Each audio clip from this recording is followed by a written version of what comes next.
Reverend Michael Carter and his experiences. He's seen everything from the praying mantis to the Nordics to the Greys and other beings as well, which is very, very interesting to me. And it's the same thing with often with abductee situations or contactee situations. I mean, I saw this very, very odd thing, as you know, while Tanya saw a very classic kind of gray with a sort of black box and the three fingers with the, the suction cups on the ends, much more classic. And we had, quote unquote, the same kind of experience.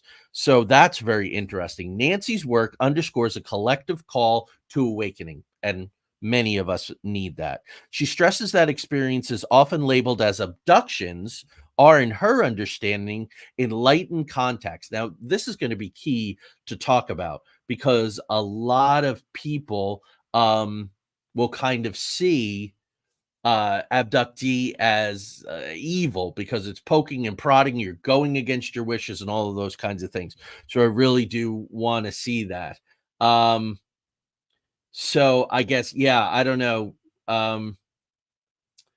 Uh yeah, we could Tanya saying maybe if Nancy doesn't show up, we can talk about our experience in Point Pleasant. It's been a while since we've done that. I also see that things are lagging. Yes, Ron, she was on Three Beards. That maybe is why you know her. She was on Three Beards in January. She stresses experiences often labeled as abductions are, in her understanding, enlightened contacts, part of a broader benevolent interaction with extraterrestrial entities aiming to usher humanity into a new era of cosmic participation.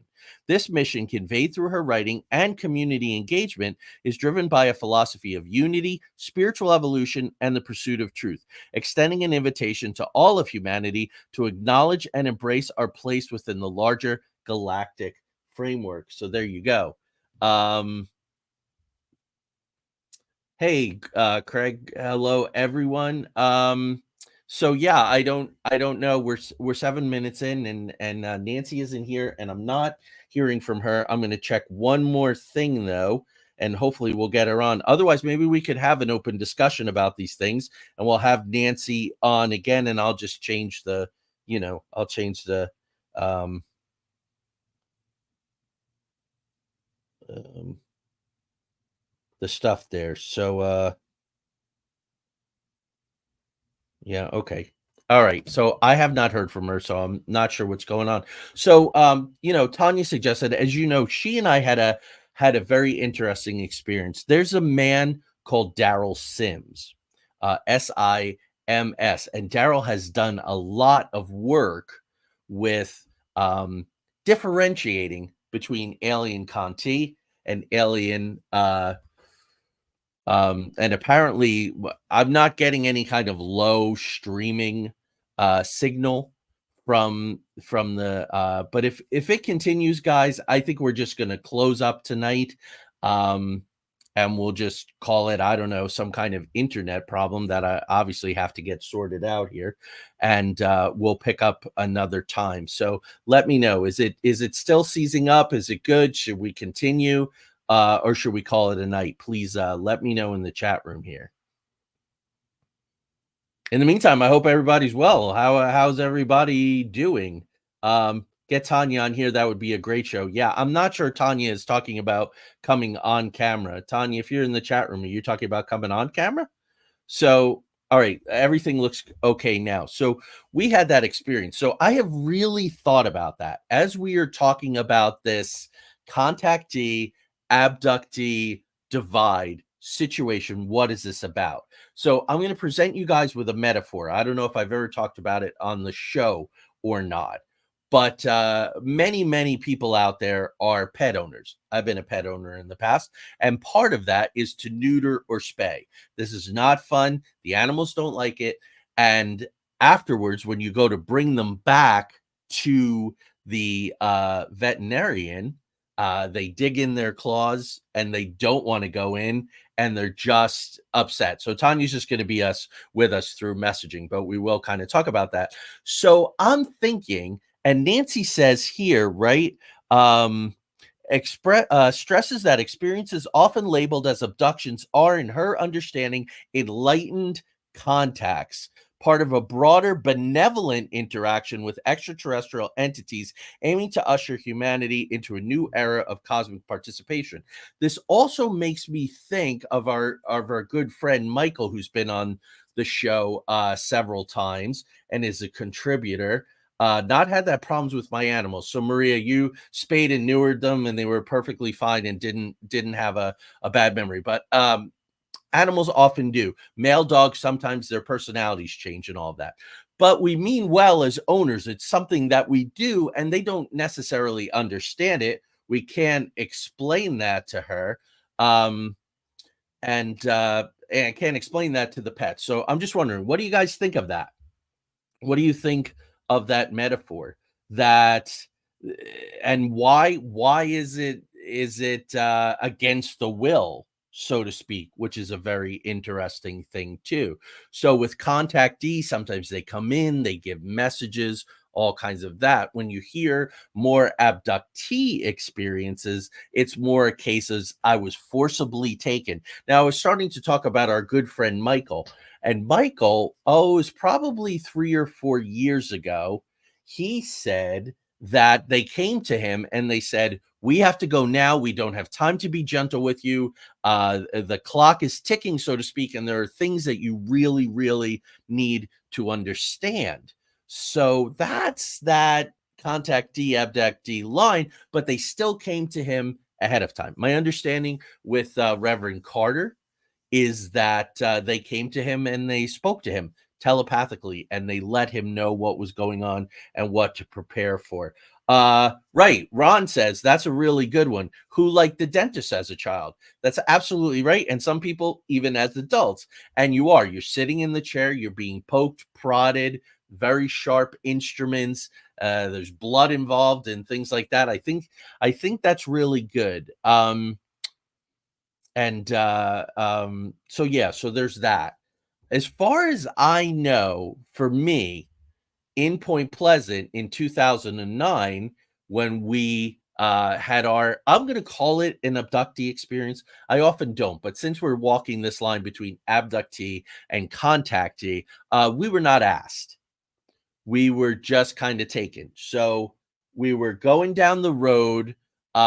We saw these different kinds of things, and we suddenly were in a parallel dimension. I'm sorry, my neighbor's trying to call to probably let me know that the internet is up and running, but we kind of know that.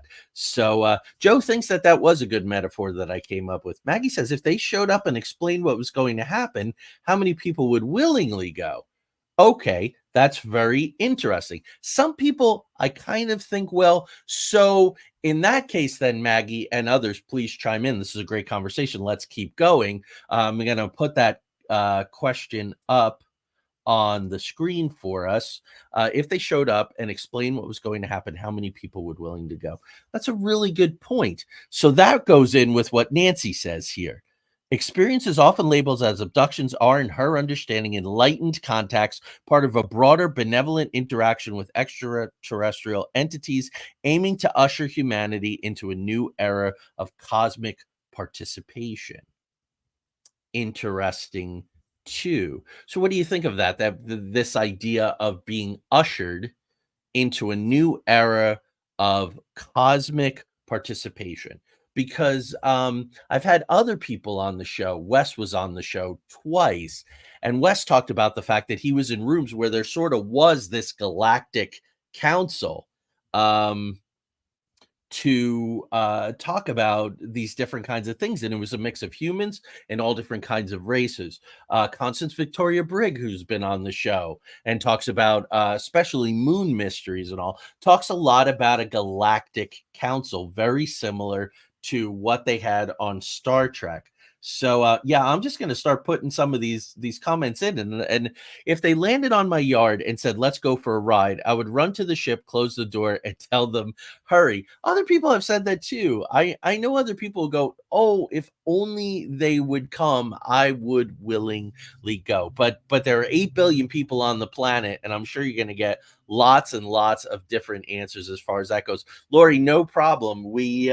I had a little bit of an internet problem, and the guest is not here, possibly could not have gotten on, or I wasn't here. So she went away. I'm going to keep on checking, folks, because it would be great to get her on. Oh, there she is. Wonderful. There we go. Oh my goodness. I apologize. My internet was down. I don't know what's going on. It's happened two or Nancy, three times this week. my internet was down. It happened yesterday and it happened today. Guys, this is a crazy kind of cosmic coincidence. So I've introduced the audience to you through the bio. We were talking about. I got to kind of throw you into the deep end of the pool here a little, but I do want to hear your origin story and all. But we're really talking about this difference between contactee and abductee. Yeah, that's a big topic. Yeah, Absolutely. if you don't mind Yeah. starting with that. So I'm going to quote you from your bio because we keep going back to it. Um, Nancy stresses that experiences are often labeled as abductions are, in her understanding, enlightened contacts, part of a broader benevolent interaction with extraterrestrial entities aiming to usher humanity into a new era of cosmic participation. So how did you come to this and reconcile that with people who say, I was on a ship and I was poked, I was prodded, the pregnancies, the pain? Go ahead. Sure. Um, I'm 64 years old and I have been experiencing this from my birth, you know, and it is not like a one time thing for me. It has been an ongoing thing. And I have face to face physical contact with them. You know, I touch their skin, they touch mine, I have conversations, etc. So throughout my life, when I was very young, at that point, nothing in the world had influenced me.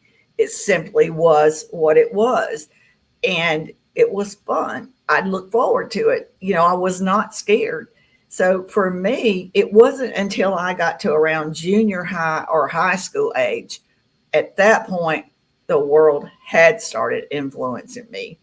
Not only did my family tell me that I could not talk about this, you know, like at Girl Scouts or at school or with other family members, you know, uh, because we grew up in the South. We were in the Bible Belt. These things were considered either demonic or a mental health issue. And my parents say they put people in crazy, you know, suits for stuff like that. So, you know, I learned very quickly, you know, in the South, people do not want to talk about these things. So I kept my mouth shut. But it was very hard for me because I went from always trusting, loving, looking forward to having fun to all of a sudden feeling anxiety, dread.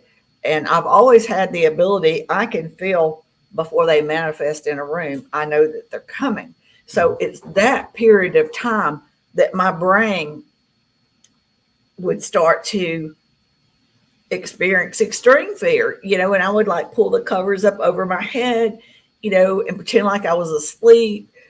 Of course, they're telepathic, they know everything. So, you know, for them, it was a change in my personality, you know, big time. So, what I noticed is when I got to the point to where I was in extreme fear, extreme dread, extreme, you know, questioning everything, my experiences changed.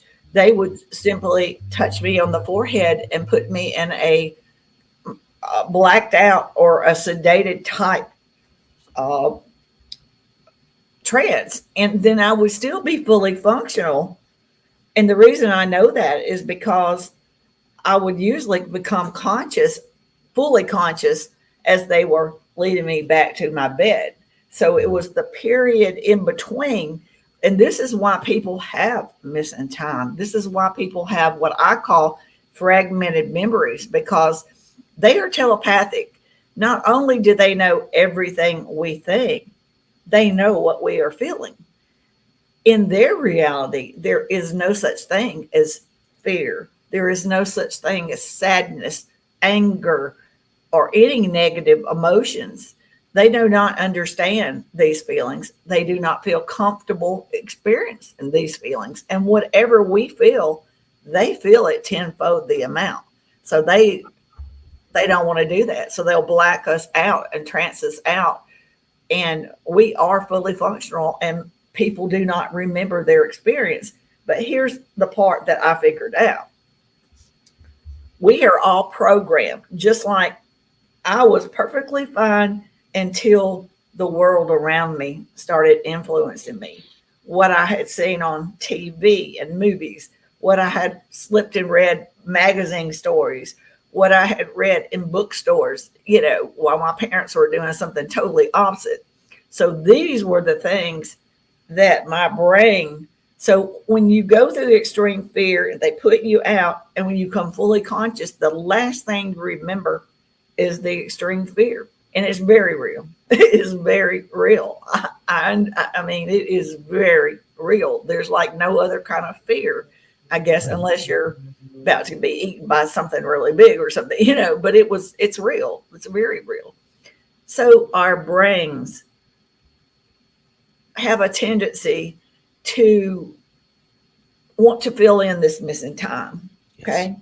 We want to fill in this missing time. So our brain will fill out this missing time with our programming, whatever is back in our subconscious, or whatever we've read, and these different things, whatever, has formed our belief system, and things of this nature, that it will make us think that certain things had happened to us.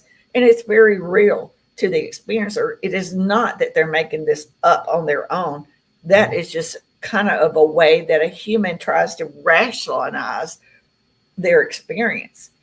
And that's just, you base it on your spiritual growth at the time, your perception. Everybody's perception is different. And that's why you have some people that have different perceptions. That's why you have some people that have the most horrific stories to tell. And I would say they're not consciously lying, but if they really look at it, reevaluate it, they'll realize that they actually, they don't remember anything. And a lot of times, if they do get regression or whatever, they'll figure out that the experience was very, very different from what they thought had happened. And some examples I can give you would be like Travis Walton, who they made the movie Fire in the Sky. Right. When it happened, he was traumatized. And when he gave the rights over and they made the movie, they designed it to sell seats. They designed it to make money, fear in all these dreadful things. That's what sells, makes money and fills people's pockets.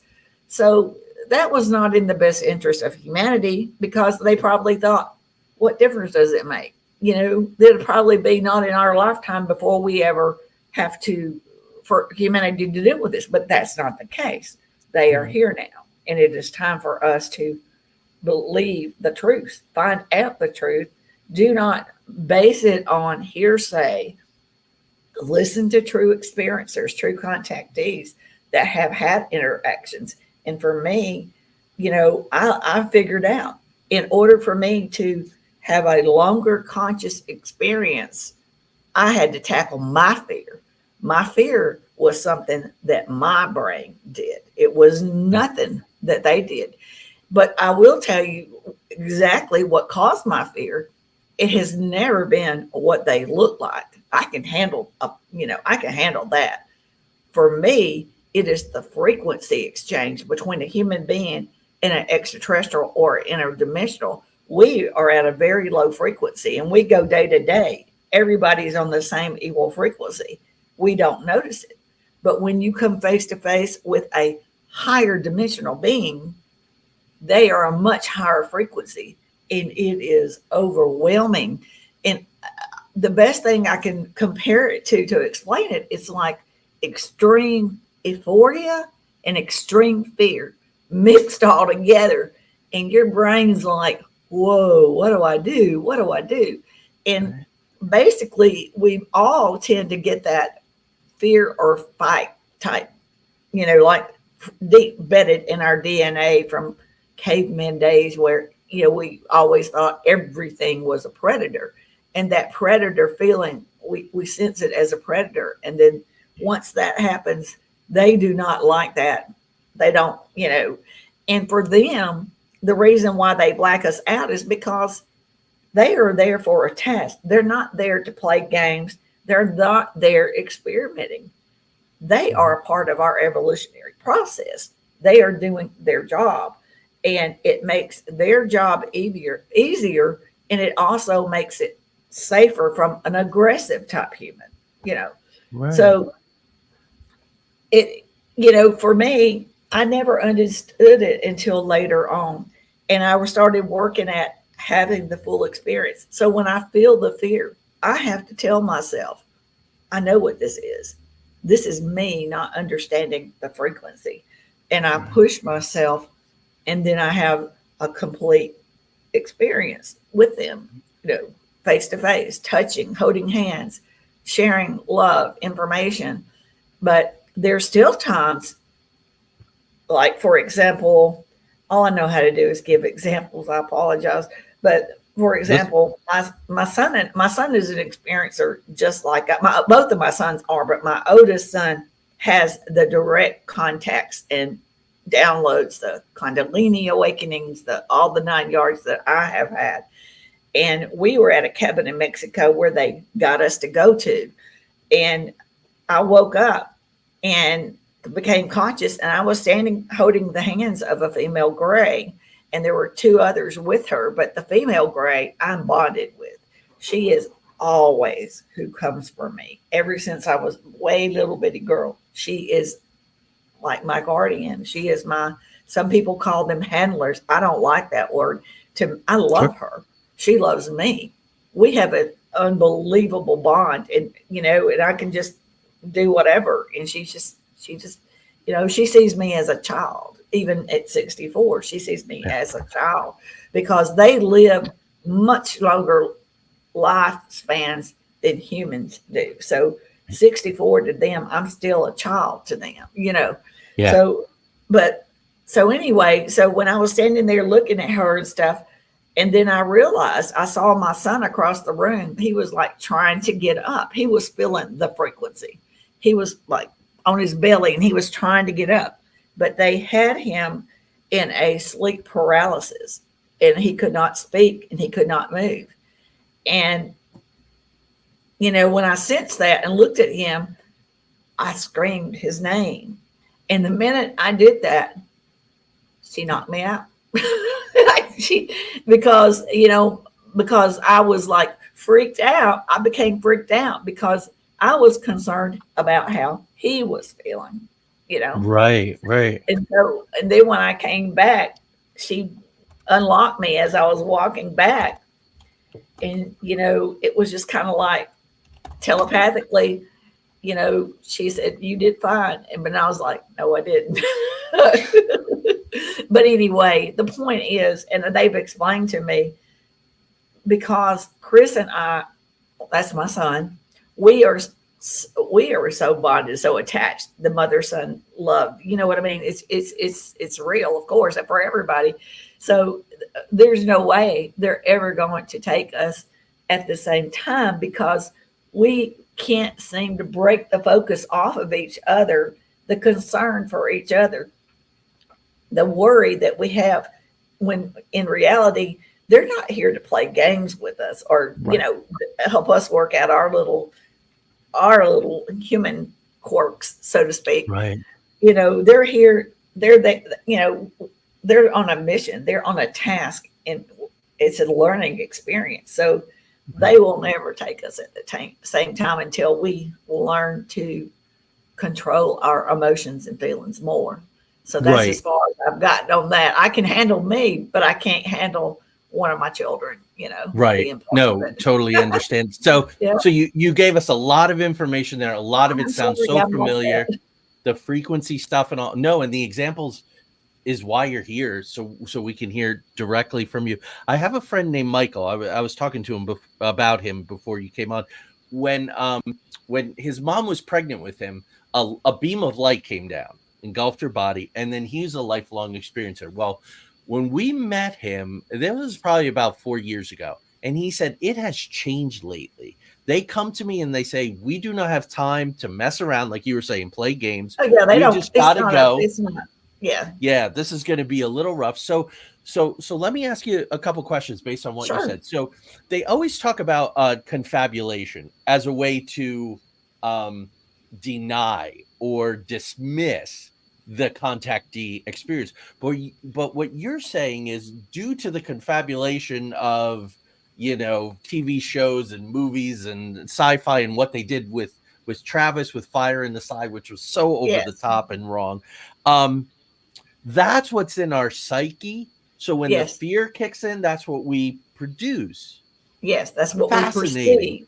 Yeah, it's Okay. absolutely what happens. I mean, I can't lie. I mean, I was like, well, what happened in this time period that that we don't remember? Why would I not remember? And humans, we live in a negative 3D realm, so we are negative beings, and because we think about what we do or why we might black somebody out, but we don't realize they have evolved. They are a billion years ahead of us in evolution. In their reality, there is no evil, there is no wars, there is no unkindness. So they don't understand this. And for them, even though we don't understand it at that particular time, I'm a prime example of how I have evolved and now I know. And that is part of our evolutionary process.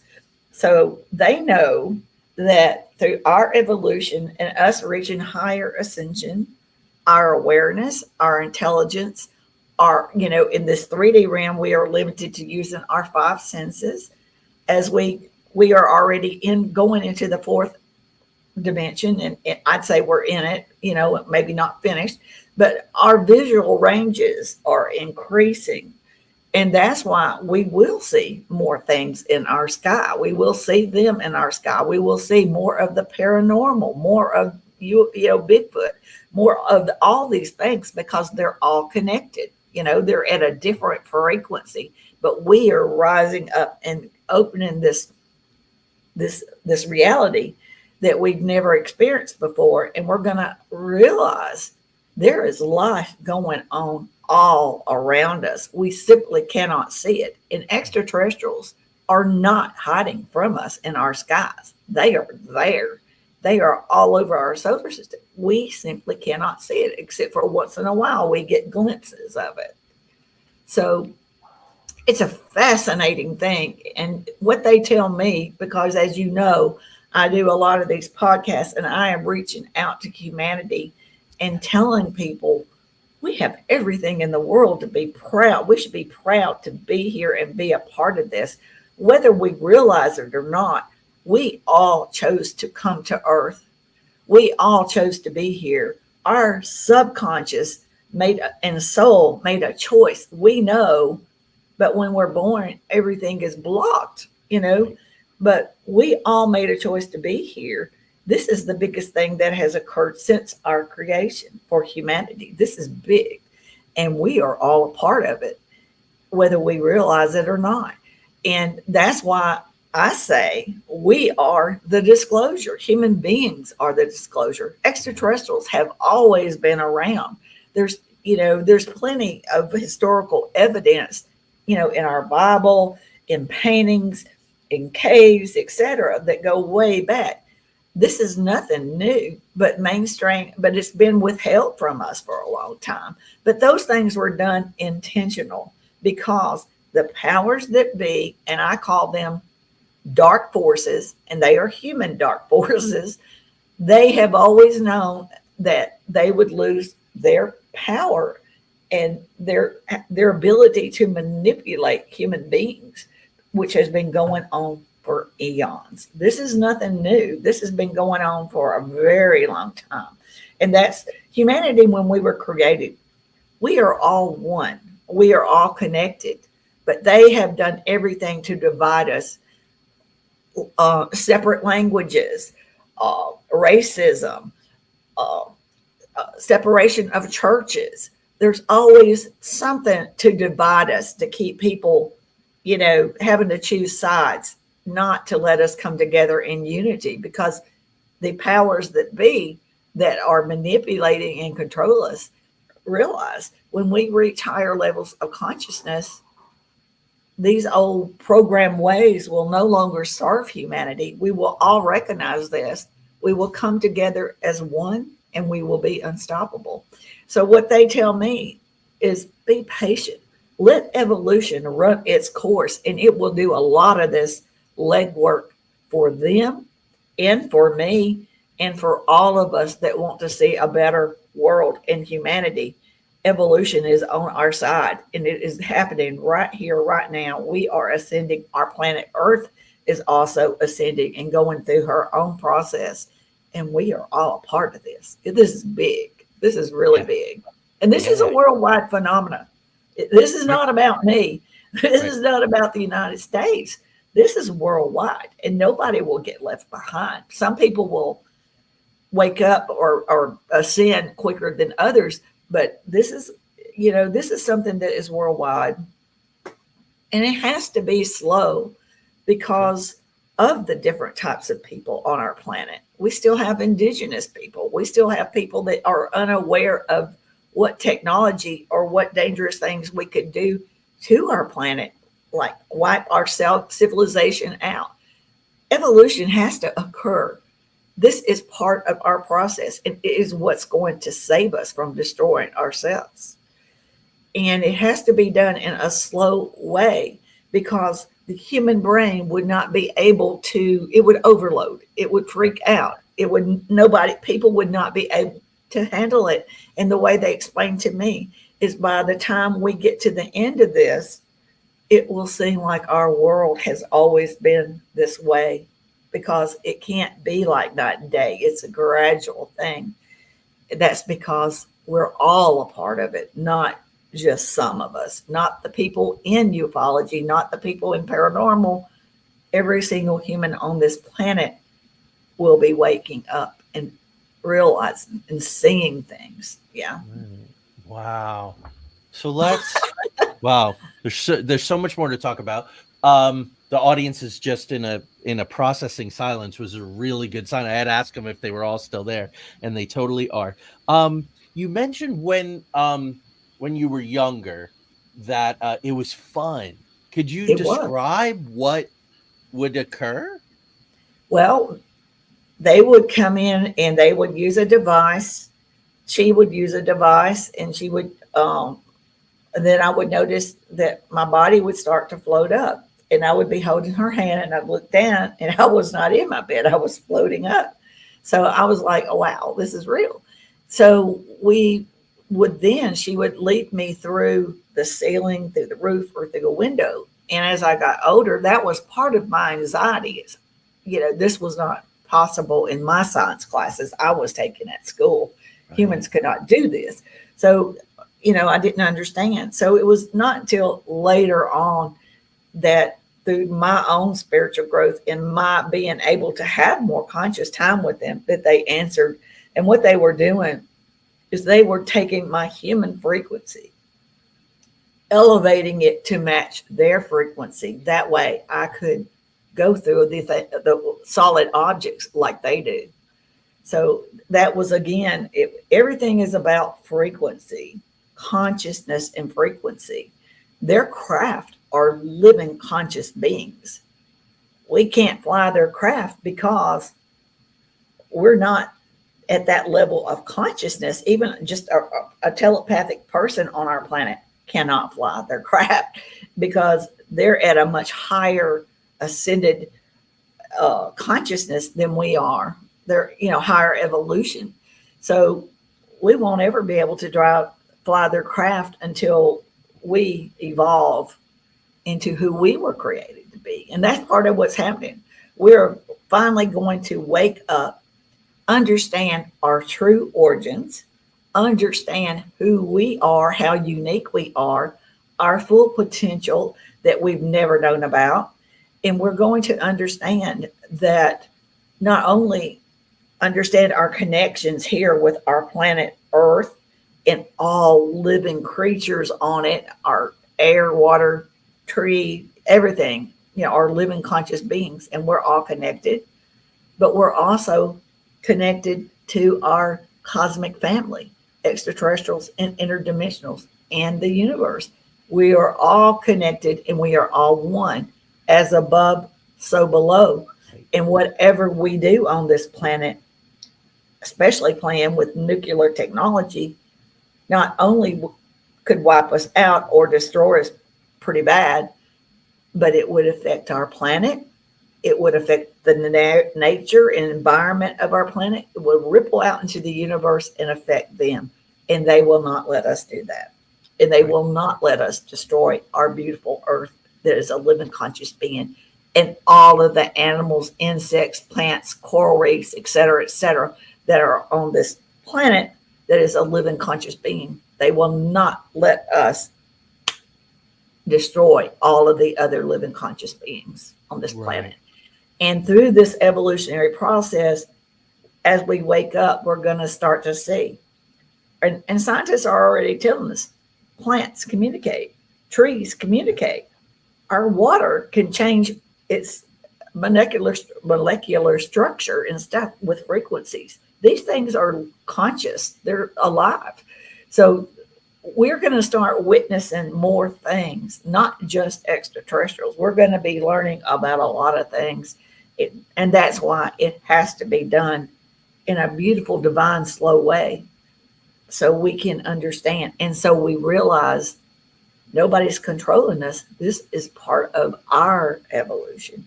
We Right. are, we are the disclosure. Yeah. Right. So I'd like to do something if you'll Yeah. indulge me. Um, Sure. of course, I've read tons of books and all. My wife and I in 2009 had 2.5 hours of missing time. We are contactees. Tanya, especially lifelong contactee. She wakes up with her clothes on the wrong way and on top of the sheets, all those kinds of things. Um, and I've had guests on the show, probably 15, 18, who are contactees, abductees, but let's just use the word contactee for the rest of the night. You have me sold. So I think there are some big questions because we've never heard it. We've heard bits and pieces of like how you're telling it, but it is so sound and makes so much sense to me. Let's do like a quick Q&A Sure. about some, maybe they're myths, maybe you can confirm them. Uh, Okay. Eisenhower signs a treaty in 1954 with Nordics or Greys or something like that. I was not there. So, I like to just stay on my experiences, but I'll tell you what, Okay. well, I might as well tell you this. I do know, and they opened up a vision and showed me I was an interdimensional being that chose to come to Earth and be here at this particular time, this moment in time Right. to help humanity. And my children are here for the same thing. This is a mission that we are here on. So I know that sounds bizarre, but it is Mm-mm. what it is. I have no No, reason to lie. I'm not making money off of this. no. It is what it is. And that's what So, I always tell people. yeah. Um, so Tanya has been told that she's a Pleiadian. Hmm. Um, and then I'm told, well, no, your family has some connections, but you're just kind of from Earth or this kind of that. Is everybody from star stuff? Or it sounds like no, like you chose to come here from another system, but does I, that make I, sense what I I'm came asking? here. I was an interdimensional. Mhm. Where I go is a mothership. And Mhm. on this mothership, the interdimensionals are like 7 to 8 foot tall, mostly 8 foot tall, and they are luminescent. They have some human-like features, definitely not human. They're luminescent, opaque, beautiful. And in the biblical days, they were probably the ones that they called the shiny ones. Okay, the Yes. shiny ones Right. because they're Right. they're glittery, they're beautiful. And so here's and here's I'll just give you an example they gave me because I asked them, why do you look different than Greys or reptilians or Nordics, etc.? Okay, or us. So this was one example they gave me. If they were to take you and I, teleport us back to biblical time, but we were We go as we are in this frequency that we're in, and those people are at their stage of evolution. Okay. You and I go walking out there in front of that crowd of people. To them, we would be the shiny ones. Wow. Yeah. Wow. Yeah. Wow, that's awesome. Hybridization. Is there a hybridization people talk about I was pregnant but I wasn't pregnant, then I go back and there's an alien child or an ET or an Mhm. EBE, everyone say an Yeah. interdimensional being, and I knew it was my child. What's your understanding of that? Like I mentioned earlier, we all made a choice to be here on earth. We make what we call soul contracts. My contract was to come from the interplanetary realm, interdimensional realm, and come here to be part of evolution for planet Earth Right. and humanity. And other people they could come from the angelic realm, and they're here for to spread peace and love, and that kind of thing. And then there's some people that are earth-based soul. They are earth souls, and that's what they do. But a lot of us are star seeds. I incarnated here, and I'm sure other people have too. For me, they boosted me. I work with them, they work with me on a regular basis. And I learned and achieved how to have fully conscious meetings with them. But it did not happen overnight. I'm 64 years old. It was a process. And 2 years, going on 2.5, I lose track of time. I'm getting older. But they gave me a Kundalini awakening. And when that happened, that sealed the deal. What they did was they opened up my subconscious up into my human consciousness, because all of us have barriers and blocks, trauma related, whatever, that our brain protects us. And plus, our prior soul life history is blocked when we come to earth and we're born here. But a lot of that information is in our subconscious. So they opened it up, and they also opened up like charkas and stuff, like for blockages, like karma, like whatever trauma based, whatever that I experienced. And for me, it took them 3 times. I was asleep and my body came up, sitting up in my face like this, and it was like a surge. It was like an energy surge, unbelievable, came through me, through the head, all the way down to the lower trunk of my body, and then went all the way up. And I would fall back down and then up again. And that happened 3 times. And then after that, it was like I went through a teleport type tunneling thing. And then I ended up walking on a craft, and I was around a group of humans, a bunch of people, and they were all sitting around looking at me. And I sit down and they were like waiting for me to say something. But to be honest with you, I did not understand what was happening to me at the time. And that's just like all humans. When these things happen to us, they are not normal everyday occurrences. We don't know how to interpret it. We don't know how to explain it. So what I did was, all I wanted to do was go home, because at that point I was wondering, have I died? Am I, what is this? So I just wanted to go home. Right. And the next thing I remember is waking up the next morning, and I didn't even tell anybody about this occurrence because I couldn't process it. I didn't know how to process it. But eventually I talked with my son, because he is an experiencer, and he had the same thing happen, only for him. He was out in the woods hiking and camping, and he sat down under a tree and just kind of like gonna nap for a minute, and there's like bam. And for him, it was just like one large big surge. It wasn't like the back and forth stuff it was for me. So, Right. but it happened not at the same time, but in the same year, it happened to us. But we didn't even know it until much later on, because neither of us, until I had my full contact with them, and I asked them, what in the world? What happened to me? And and always they give me the same thing. What do you think it was? And Mm, I told them what I thought, and they were like, yes. And usually, in the past, when I would ask them questions, they would always say, "You already know, you already know." And I'm like, I did not know. Why do they think I know? But now I understand. It's all been up here. I had to open up, trust, trust these intuitions, trust these messages my subconscious was giving me. But I was constantly questioning, like downloads, questioning everything. Like I was like, I don't know where this information's coming from. This does not make sense.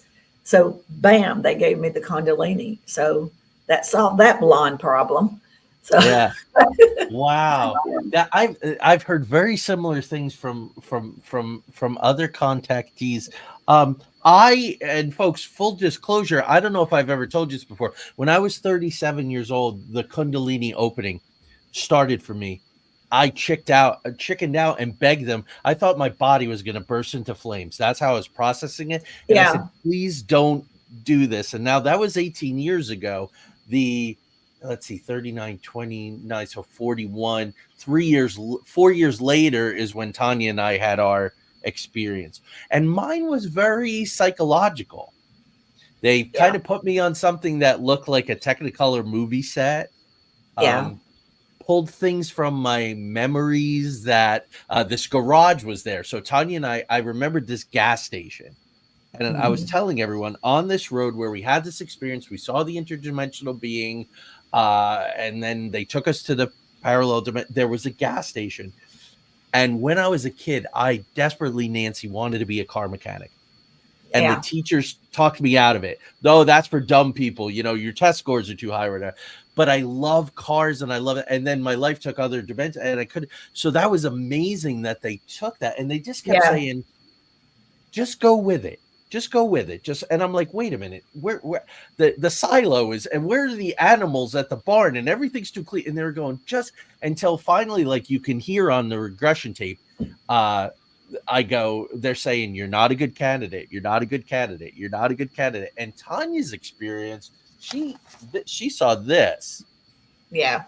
This was a device that they just kind of hovered over her body and scanned, and Yeah, she was that's like them changing my frequency. But they also they scan us, they check our health.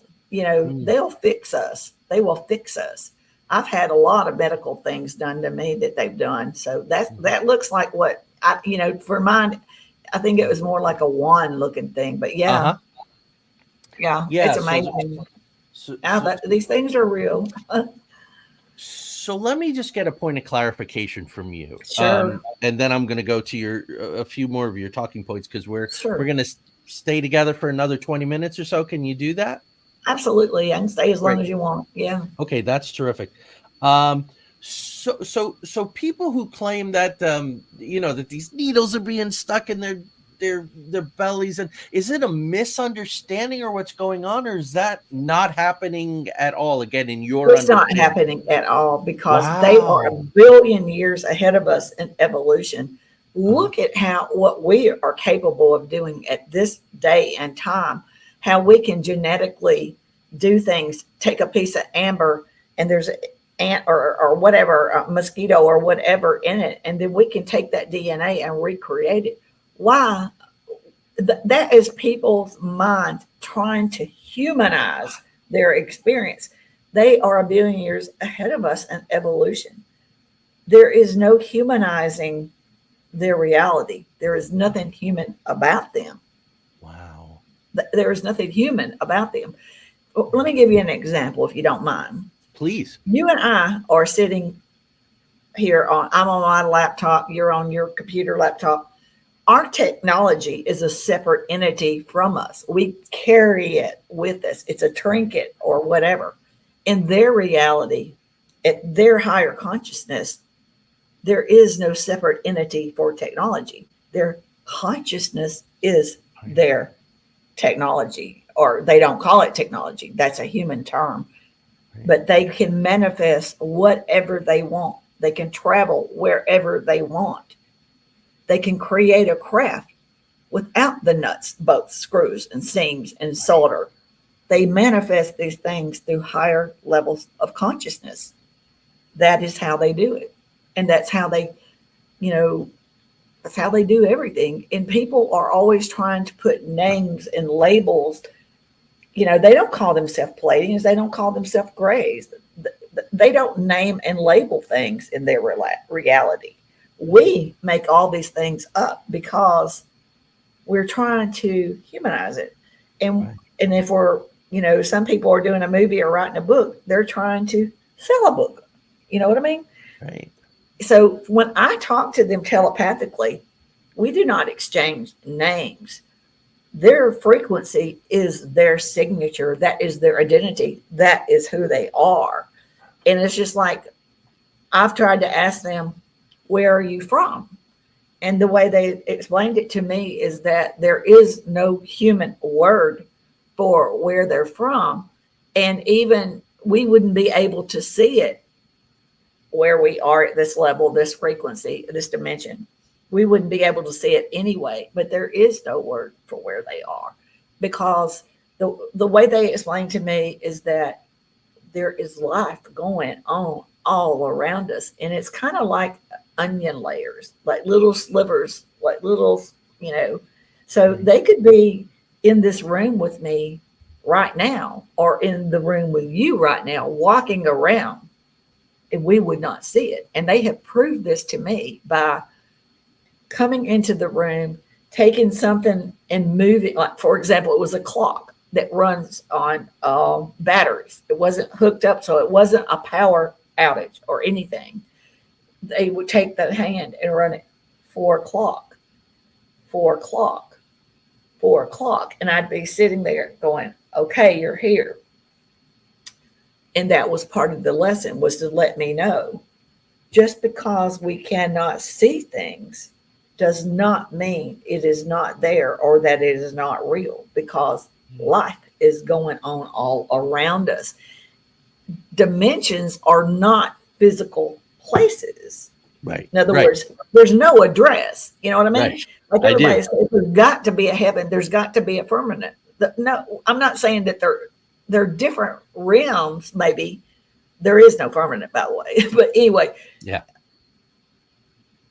in the spiritual, it's just another level, a different frequency. Everything is like frequencies, and Right. they're not physical drive to places, or fly to places or Right. whatever. They are higher levels of consciousness. Yes. Right. And we on that level are like little children to them. That's how, far ahead they are. And they live much longer lifespans than we do. So this is, I'm still considered a child to them. I am one of their children. Yeah. Right. It's beautiful. It is so beautiful. And I just cannot wait for other people to become aware. I can't tell you how, when I was growing up, I thought it was horrible that we had to be scared of something to be religious. We had to, be forced with fear to believe something. And I thought it Right. was horrible that when we die, we're 6 foot under the ground and worms running all over us. And that was it. That's all there is, you know. But I knew in my subconscious, these things were not true. These things are not true. This is just a brief experience of many experiences that all humans will have in different forms. Yes, we will walk away from this vessel that we're in. This is a short experience compared to any other beings in the universe or within the galaxies or anywhere, or dimensions, whatever you want to call these things. So, but our soul and our consciousness aren't inside this organs of our body that dies. They move on and go to our true source, from where we truly came from. And then we are like immortal. We are immortal. We may have choices, and we either come back to earth if we didn't do what we wanted to do in our soul contract. And if we've completed it, then we can be a rock, we can be a dolphin, we could be an extraterrestrial, it goes on. And if you just get to the point where you just don't want to be in a physical form, you can stay in a etheric state and just it never ends and it goes forever. There's all kinds of different opportunities and universes and etc. It's never ending. There is no end to our universe. It just goes on and on and on. Yeah, Wow. it's So I'd like amazing. to ask you a few more questions if I can. Sure. Um, a couple of things that are really touchy in ufology that I want to bring up. The one is that when you say that and I don't mean you, when Yeah. someone says, because Stephen Greer is famous for it, to go, Yes. they're all benevolent. They're all benevolent. You mentioned the reptilians in passing.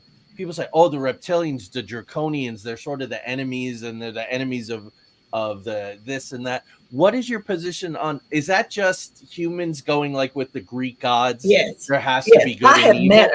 I have met reptilians. I mean, I have touched. I have drawings from way back. I actually gave them a blue orb. They always extraterrestrials, interdimensionals told me to always choose the color blue. Yeah, I hear that a Always lot. choose the color blue. In Yeah. the essence, the blue orb that I gave them, I gave to a reptilian because in this reality, I'm telling all of you about them and that they are all benevolent. They are all loving in higher dimensions. There is no wars and there is no negativity. And I'll get to that in a minute on how that will happen to us. Okay. But back to so the blue orb, I also represent Earth, humans, to all extraterrestrial races.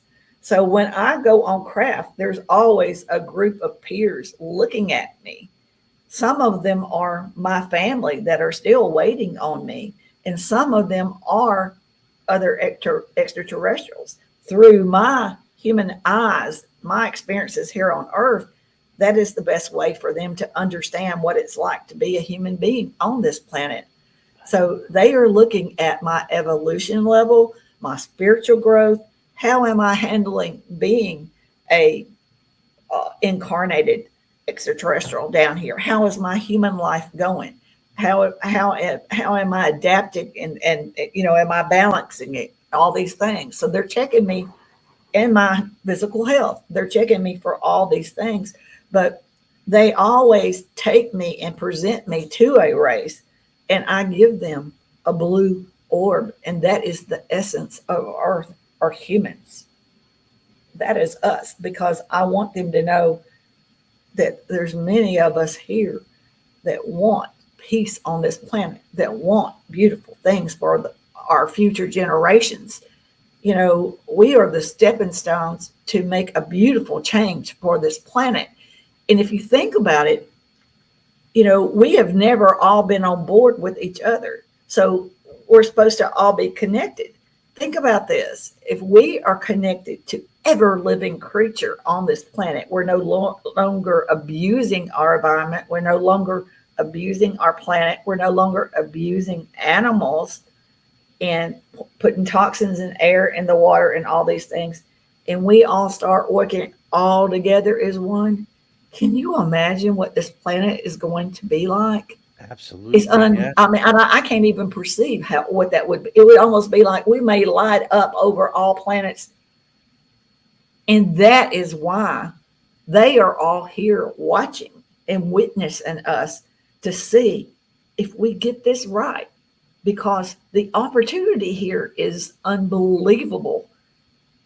It's unbelievable if we do the right things. And they're not here to take charge. They're simply here to assist us because this is not their first rodeo with evolution for a Right. species. They've seen it many, many times. So we are top priority. Earth is top priority in their eyes. The focus is on us. And they're trying to help us any way they can by putting frequencies of love, frequencies of unity, all these things, pure thoughts around surrounding us.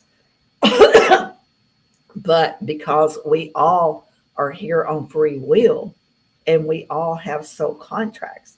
They cannot interfere with everyone individually and fix all of their problems. So I am one of them. They can fix me, but if you're an earthbound soul and you only want to stay here for a particular time and you chose that, or if you chose to be part of something negative here, which this is the only realm where all these negative things can occur, wars and all these things. When we get past this realm, we're going to be going up a ladder, and all these negative aspects of our lives are going to fall off because they no longer serve us to survive in the long run, to continue our race.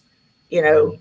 we have to make changes, and that's why we have to go through this evolutionary process and why it's so important. Right. Is is evil a human only concept or invention? Yeah. Wow. Wow. Wow. You've given us so much to think Think about tonight. about this. Think about Mm. this. Think about the things that we do. So naturally, we think everybody else does this, but they do not. No. They have evolved past this level. So that's why it's important and why we're being watched is if we are we going to figure this out? Are we going to figure this out? Are we going to figure out that we have been programmed since our birth to think negative and things have been done to us, toxins in our air, water, on our media that we watch, all these things were done intentional to keep us from ascending and becoming higher consciousness to realize all this Right. because Right. that is one way they control the population and one way that they could manipulate and control us because we're in a dumbed down state. Yeah. Right. Yeah. It's insidious. It's absolutely insidious. So there's legends of the Anunnaki. There's, there was help with pyramids, Palenque, the ancient astronaut theory. Has there been more of an involvement in the past? And if so, if all of those things are accurate, then why was there a pullback at some point?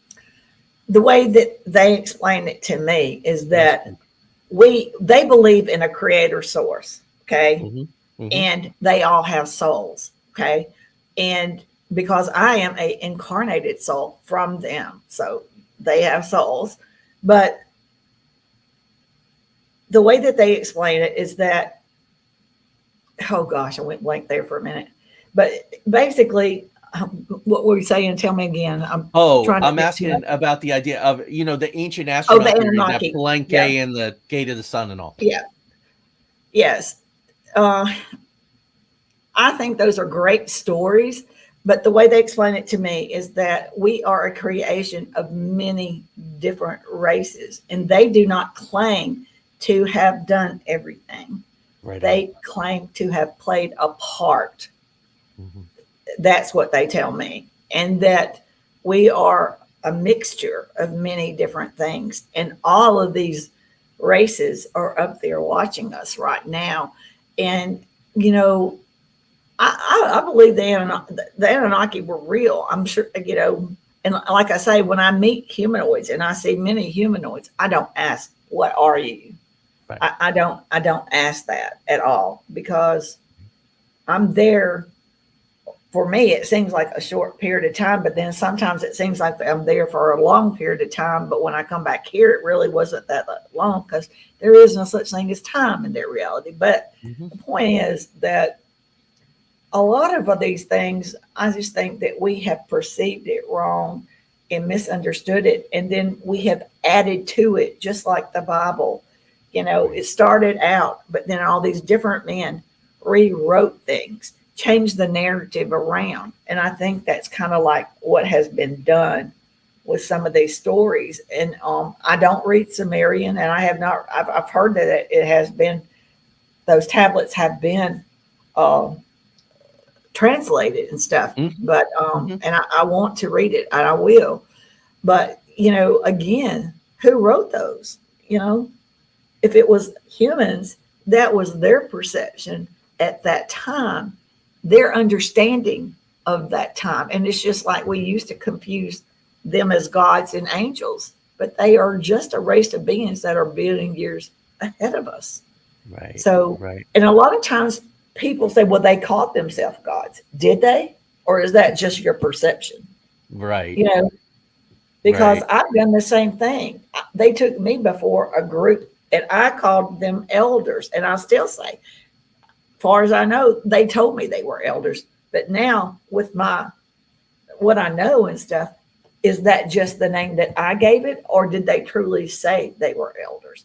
I have to question Right. my own self about things like that because I know now they do not put names on things. And, it's not like they go up telepathically, this is Nancy from Earth, this is so and so. It doesn't work like that. Everybody knows telepathically who each one is, and you don't hear everybody talking all at once. It's all different frequencies. It's everybody has their own. That is how wherever I live. I've lived in Australia. I've lived in Hawaii. I lived in Mississippi. I've lived in Tennessee. I've lived in Alabama. Blah blah blah blah blah blah. Wherever I go, they know where I am because Hmm. I am my frequency. Yeah. Right. Right. So that would kind of render this idea of implants, the nanotechnology, implants, Roger Lear, and all of that kind of stuff. Yeah. If I don't. yes, I if don't know they're about attuned that, to frequencies, then you wouldn't need a tracking device. but here's the thing on that. I don't know. See that there's so much I don't know. The more Sure. I know, the more I realize it just gets deeper and deeper and deeper. Right. It never Right. ends. But Yeah. at one time, I kind of thought that I might have an implant, but I don't know that I did or not. I never went to the doctor and asked her anything, but I know that that's how they locate me. But when I was little, I do know that my frequency has changed Mm, from mm, then to what it is now. And I know mm. that I am at a higher frequency. So maybe, possibly, that was the early stages, how, because of our Mhm. lower consciousness, maybe that's what they had to do to locate us. But again, Yeah. I don't claim to know everything, you Right. know. No, I appreciate your Yeah. approach. On the credibility scale, you're at a 10. So no worries but about that. but Um, I had when I was little, I thought there was something in my foot. And I can remember whenever these three graves would come for me, when I would come conscious, they were always messing around with my feet. And I'm like, well, that's what I pieced together. But do I know right, that for a fact? No. right. Yeah. And I deeply appreciate that. I believe in my heart that humans are not so insane that they're going to I push agree. the nuclear button. I just don't think they're going to. I don't think it's on the table. I don't think it's issue. So maybe this is just a ridiculous exercise that I'm going to ask. But would there, with if you want to call it prime directive or non-interference or free will, is there a point where, for the good of the universe, they would have to step in if things go really off the rails? Yes. And the way that I understand it is that depending on humanity and the amount of people that raise their frequency, raise their consciousness, and keeping in mind, there's people like me, and we are the jump starters to raise frequency. Right. Our presence here on Earth it had to be this way because we have to, we will lift a good portion of the planet up. I mean, there's more than me. Yeah. I don't know everybody, but I promise you there is. But so if we say, for example, we don't quite make there is a possibility that there could be a mishap, not of a complete global mishap, but a mishap that would be bad enough to wake the rest of the world up. Understood. And I sure Understood. hope that we don't do that. I No. really hope that that does not No. happen. And I am doing everything. This is my goal. This is my life. This is my soul mission. And this is my children are the same way, especially my oldest son. We want to do everything. He helps me to do these podcasts. He helps me, all this stuff. Yeah. So it is so beautiful because he has all this. He's an IT specialist with the highest certificates that a human being can get in security and stuff. But it all blends and works together for this mission. Right. Right. And it's amazing. Yeah. I have kind of a selfish question, and then I want to give you the remaining time to really help us help you fulfill your mission. I think is a good way to say it. But you worked for the Department of Defense. Yeah. Was that coincidence? Was it engineered? Was it your curiosity? Was it? I I'm just think they curious about I that. think I think the interdimensionals and extraterrestrials instrumented it. They wanted me to experience that because whatever I experience, I am their eyes. And what I did was I worked with soldiers that were getting ready to deploy to war, to Afghanistan. We had to get. I was a dental assistant. I worked with the Pacific Dentat Command, and we had to get all of the soldiers ready to ship out. So, I saw all ages of men and women, different levels of their life, getting psyched up and ready and fit. And, so I saw different types of people going through different anxiety levels of the experience because going to boot camp and then getting all this, some people simply break down in this process.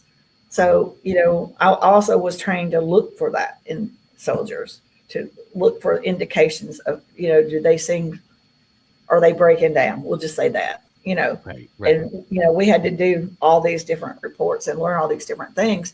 But also, the biggest thing that I got out of it was when I was, after the first place they sent me was Oahu to Schofield Barracks in Hawaii. And that was beautiful and fun. And that's mainly where we were like getting soldiers ready to go. And then they moved me to Fort Benning, Georgia. And I worked in dental clinics there. And I was in an endodontic department, and they were working with 3D imaging. Wow. And this is high tech technology that was a rare that, I mean, no, Schofield didn't have it, and it was a teaching facility. They train doctors and dentists to get ready for further higher positions in dentistry, specialty. So anyway, so when I was at Fort Benning, they were working with the 3D technology, and I was working in endo for a period of time. So I got to see it, witness it, play with it, and it's amazing the way that those images come out is not like when, if anybody here's had their teeth taken a picture of or their bone or something, and you take the picture, it's just of the front side, the back side, or at an angle, it's that dimension kind of plane. But in 3D, it takes the pictures from inside the bone and it goes all the way around. You can see every dimension of the bone, every little whole ligament attachment, every little thing that the other x-rays don't pick up. On a regular black and white x-ray, you only pick up grayish things would indicate disease, grayish things would indicate decay, grayish things or you could see a fracture or a break through the colorations and stuff. So with 3D though, you can see everything. Yeah, I'm kind You of know, imagining it. yeah, if you want to know the length and the exact size of something, that's your ticket. The 3D images are, phenomenal. It's phenomenal. So when I came back from the Mexico trip, that the gray interdimensionals and grays and all these extraterrestrials sent me on, that's when that man was doing presented the Peruvian mummies, the Nazca ruins, or Oh, the yeah, Nazca yeah, mummy yeah. things. Yeah. Yeah, they were having their congressional hearings, and I was watching every single bit of it on YouTube. And when they said, oh, they were all bashing this presenter. His name is Jamie something. I can't remember. Anyway, Yeah. everybody was bashing him, and they were like, "This guy's a scam artist," blah blah blah. And I'm like, my gosh, nobody's even looked at the evidence. So then they showed the 3D imaging, and I knew exactly what that meant. They were claiming that this man was notorious for taking chicken bones, animal bones, and trying to make it look like a little extraterrestrial. But in 3D imaging, you cannot cheat on an x ray. It would stand out like a sore thumb. If it's not part of that structure, the natural structure, it will not, it will stand out. You cannot cheat on a 3D image.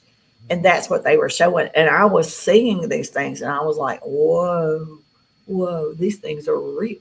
They were Yeah. real. But the Yeah. world dismissed it by Yes. saying, this man is known for this, that, and the other. They judged the book by its cover and never looked at the evidence. But now they're coming back out now and saying that it was all real, which I already knew. And that Yeah. is from my experience of working with the Army. And, so this is, and see, this is part of the evolutionary process. Them seeing the eyes of humanity, how we're dealing with all these things, how are we perceiving it? Are we actually engaging in the knowledge, or are we running from the knowledge? You know what I'm saying? So Yeah. it's a very complex, very hard things to even try to explain in human words, because I see the whole big picture, and that's what we humans don't understand, is that they are looking at everything on this planet, and we are not the only important things on this planet. Our oceans are important, our coral reefs are important, our mountains, our jungles, our air, our water, our everything is important. And we forget these things, but hopefully we are going to understand our connections and come together and do better. And as we are good to it, they will be good to us. And we probably won't have all these catastrophes and horrible things happen on our planet, because we've probably been creating the havoc, the tsunamis, all these strange things, occurrences, is because we are disrupting the balance of nature, the balance of our planet. And there is things that happen because of that. Yeah. Right. So you're on this mission. You shared all this information. It's given me, and I'm sure the audience, new perspectives, new things to think about, and I'm immensely grateful for that. What can we do to make sure this is a happy ending? Work on your frequency, look Yeah. within, work on yourself, learn to not let the world influence you into thinking negative things, because that's what, since our birth, that's what we're programmed. So automatically we do have negative thoughts. I have negative thoughts.